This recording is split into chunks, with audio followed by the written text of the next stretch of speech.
नमस्कार, आप देख रहे हैं न्यूज वन इंडिया। मैं हूं आपके साथ पंकज यादव और करते हैं बुलेटिन की शुरुआत जहां पर मैनपुरी ढोंगी भोला बाबा को लेकर एक बड़ा खुलासा हुआ है। पेपर लीक माफिया के घर दरबार लगाता था ये भोले बाबा। आधार कार्ड से होती कॉलोनी के लोगों की एंट्री एसओजी ने पकड़ा तो नारायण हरि का ये दरबार सुर्खियों में आया। बाबा ने किराए पर ले रखा था मकान। हर्षवर्धन पटवारी का बताया जा रहा है ये मकान जयपुर आगरा हाईवे से कुछ ही दूरी पर है। ये मकान भोले बाबा ने बना रखा था अपना अस्थायी डेरा।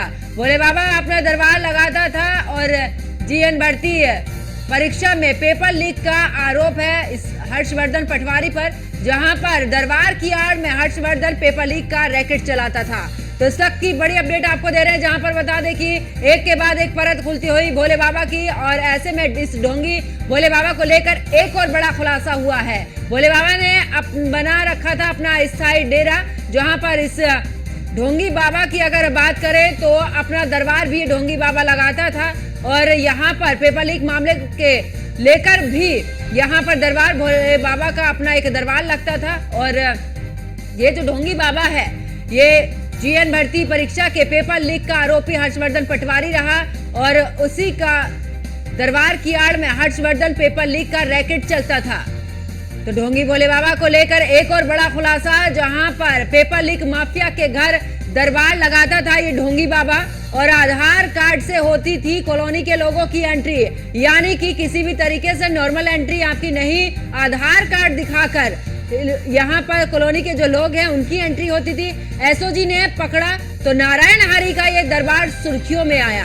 बाबा ने किराए पर ले रखा था मकान। हर्षवर्धन पटवारी का बताया जा रहा है ये मकान जो कि किराए पर लिया हुआ था जयपुर आगरा हाईवे से महज कुछ ही दूरी पर ये मकान है, जहां पर भोले बाबा यानी कि ये जो ढोंगी बाबा है उसने अपना मकान यानी कि ये अस्थायी डेरा इस मकान में बनाया हुआ था, और ढोंगी बाबा अपना दरबार लगाता था। जीएन भर्ती परीक्षा पेपर लीक का आरोपी है हर्षवर्धन पटवारी।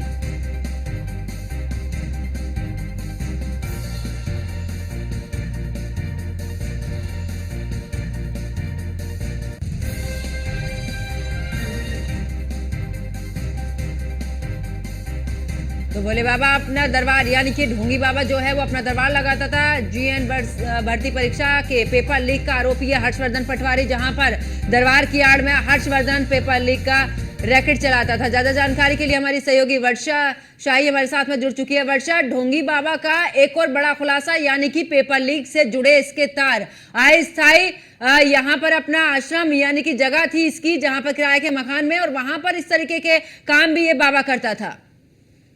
देखिए, बिल्कुल जब बाबा के बारे में अब पता चल रहा है तो परतें खुलती जा रही है बाबा की, और अब ये में अब पता चल रहा है तो परतें खुलती जा रही है बाबा की, और अब ये पता चल रहा है कि बाबा पेपर लीक में भी शामिल थे। बाबा जयपुर में अपने भक्त हर्षवर्धन के घर जाकर पेपर लीक मामले में लोगों से मिलते थे और दरबार लगाते थे और बताते थे किस तरह के पेपर आएंगे, क्या होंगे। देखिए, इन बाबाओं का ढोंग अलग अलग तरीके से होता है, बाबा हर तरीके से ढोंग करते हैं। तो इसी क्रम में बाबा ने जयपुर में दरबार लगाया था, जिसमें साफ तौर पे बोर्ड पे लिखा हुआ है कि उसपे डॉक्टरों के परामर्श दिए जाएंगे, छात्रों को परामर्श दिए जाएंगे, लोगों के परामर्श इस जगह पर बंद रहते थे। लेकिन पेपर लीक मामले में हर्षवर्धन को जब एसओजी टीम ने उठाया तब भी वो साफ तौर पे उसने कहा कि बाबा का यहाँ दरबार लगता था और सारी चीजें रहती थी। जिस तरह पेपर लीक का मामला यूपी से लेके पूरे इंडिया में चल रहा है, उसको देखकर ये साफ तौर पे कहा जा रहा है कि बाबा चर्चा में तो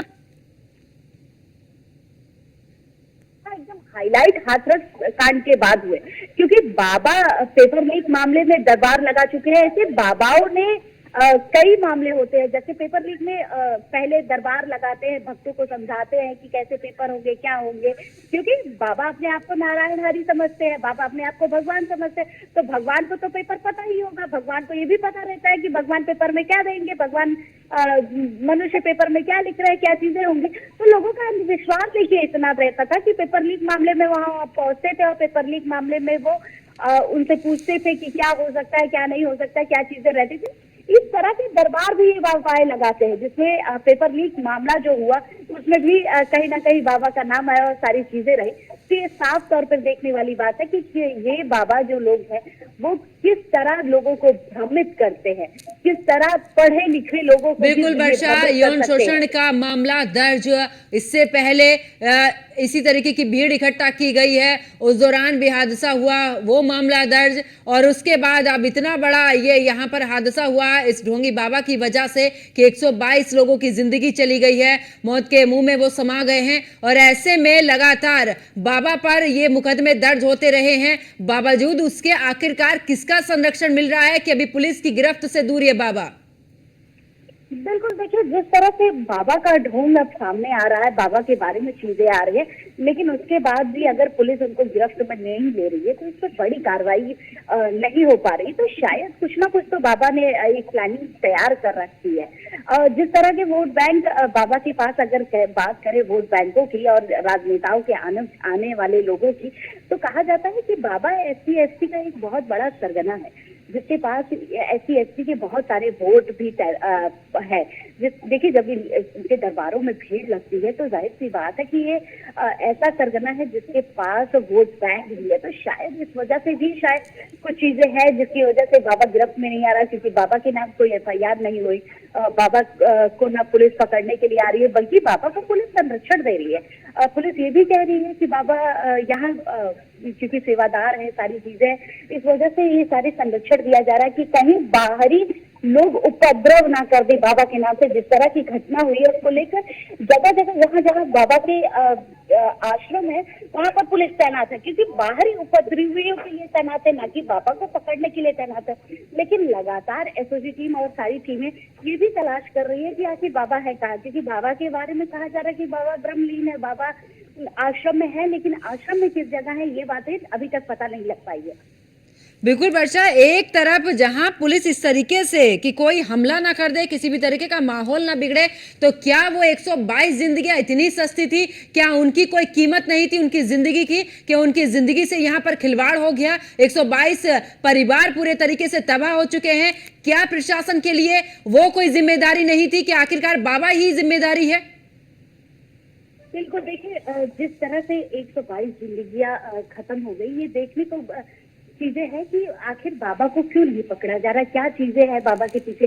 जिस तरह एक एक करके बाबा की चीजें खुलती जा रही है, यौन शोषण के मामले हो, पेपर लीक के मामले हो, बाबा के ऊपर FIR की बात हो, कई सारी चीजें बाबा की अब सामने आ रही है, लेकिन अभी तक कोई गिरफ्तारी नहीं हो रही है। जिस तरह बाबा के लोग भी कह रहे हैं, ये साफ तौर पे लगता है कि बाबा कहीं ना कहीं अपने भक्तों से लेकर सभी को वो आम ही मानता है, क्योंकि खुद को भगवान समझने वाला औरों को कीड़े मकोड़े की तरह ही पेश कर रहा है। जिस तरह कल एकदम दिवाली की तरह घर सजाए गए थे, पूरी तैयारी थी, अब 14 तारीख को जन्मदिन है, सारी चीजें, तो ये साफ तौर पे लगता है कि बाबा इन सब चीजों से इसको कोई फर्क नहीं पड़ता है। और अब तो बाबा क्योंकि कोर्ट में भी पेश होने के लिए तैयार है, वकील भी उन्होंने हायर कर लिया, तो साफ तरीके से दिख रहा है कि बाबा अपनी तैयारी अंदर ही अंदर ब्रह्मलीन रहकर ही वो अपनी सारी तैयारी कर रहे हैं। बिल्कुल वर्षा, यहाँ पर सवाल खड़ा होता है कि बाबा की तरफ से वकील हायर किया जाता है, कोर्ट में लड़ाई लड़ने के लिए बाबा तैयार हैं, लेकिन बाबा हाथ नहीं आ रहे। ऐसा कैसे हो सकता है? जैसे आश्रम में सेवादार कह रहे हैं इसी आश्रम में बाबा हैं, तो आखिरकार पुलिस वहां तक नहीं पहुंच पा रही है। और कुल मिलाकर यहाँ पर बात करें तो क्या अब तीसरा दिन है, क्या अभी तक किसी की गिरफ्तारी जरूरी नहीं थी? इतनी FIR दर्ज हुई है, आपने 4 लोगों को हिरासत में लिया, पूछताछ आप कर रहे हैं, क्या किसी की गिरफ्तारी जरूरी नहीं है क्या?